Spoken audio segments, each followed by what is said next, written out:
অসমৰ ভিতৰতো বহুত পাকিস্তানী লুকাই আছে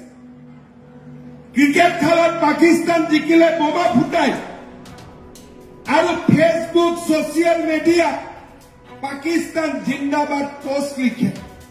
আমাৰ ঢিঙৰ আমিনুল ইছলামৰ দৰে মানুহ ইয়াত বহুত আছে মই তেওঁলোককো কৈছো অসমৰ নিমখ খাই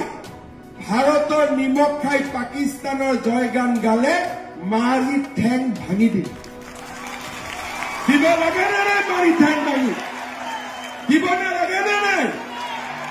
পাকিস্তানৰ কাজিৰঙা আছে নেকি পাকিস্তানৰ মানস অভয়াৰণ্য আছে নেকি পাকিস্তানত পবিতৰা আছে নেকি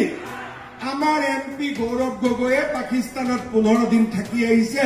তাত মানসো নাই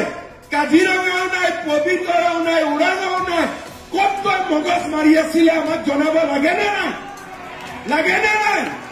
কত মগজ মাৰি আছিলে 15 দিন কোনে খুৱাইছিলে কোনে ৰাখিছিলে কত গৈছিলে অসমৰ ৰাইজৰ জনাৰ অধিকাৰ আছে নে নাই কোনোবাই কয় পাকিস্তানত যোৱাটো ভুল নহয় পাকিস্তানত যাব লাগে আৰু যাব পৃথিৱীত জেগা নাই আমেৰিকা নাই ইংলেণ্ড নাই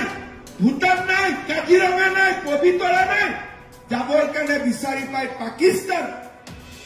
এনেকুৱা মানুহক পাকিস্তান আমাৰ যিমান শত্ৰু ভাৰতত নিমখ খাই অসমীয়া মানুহৰ ভোট লৈ যোনে পাকিস্তানক জিন্দাবাদ দিয়ে সি তাতকৈ ডাঙৰ আমাৰ শত্ৰু হয় নে নহয় শ্ৰদ্ধা ৰাইজ সময়ে কাকো ক্ষমা নকৰে যিমানে ডাঙৰ মানুহৰ ল'ৰা নহওক কিয় কোনোবাই যদি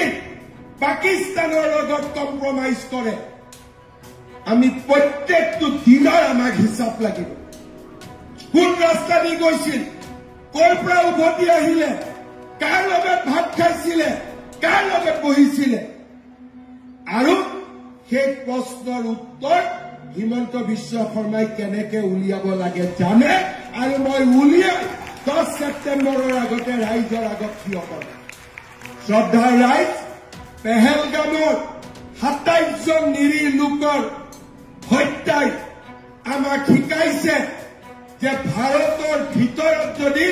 কোনোবা পাকিস্তানী নাথাকিলেহেঁতেন কোনে এড্ৰেছো গম নাপালেহেঁতেন তেওঁলোকত আছে জাগিৰোডত আহি গুলি ফুটাবৰ কাৰণে কোনোবা জাগিৰোডৰ মানুহে মোক সহায় কৰিব লাগিবনে মই যদি দিল্লীৰ পৰা আহো জাগিৰোডত বোমা ফুটাব লাগে জাগিৰোডৰ কোনোবাই মোক সহায় কৰিব লাগিবনে নালাগে সেইকাৰণে পাকিস্তানীতকৈও ভাৰতৰ ভিতৰত থকা পাকিস্তানী কেইটা আটাইতকৈ বেছি ডেঞ্জাৰাছ আৰু সিহঁতক আমি কেতিয়াও ক্ষমা কৰিব নোৱাৰো পাৰো নেকি আৰু সেইকাৰণে মই কৈছো যে পাকিস্তান জিন্দাবাদ এইবিলাক গৈ অসমত বিজেপিৰ চৰকাৰ আছে ঠেং ভাঙিম যদি কোনোবাই পাকিস্তানৰ জিন্দাবাদ দিয়ে লাগে নে নাই ভাঙিব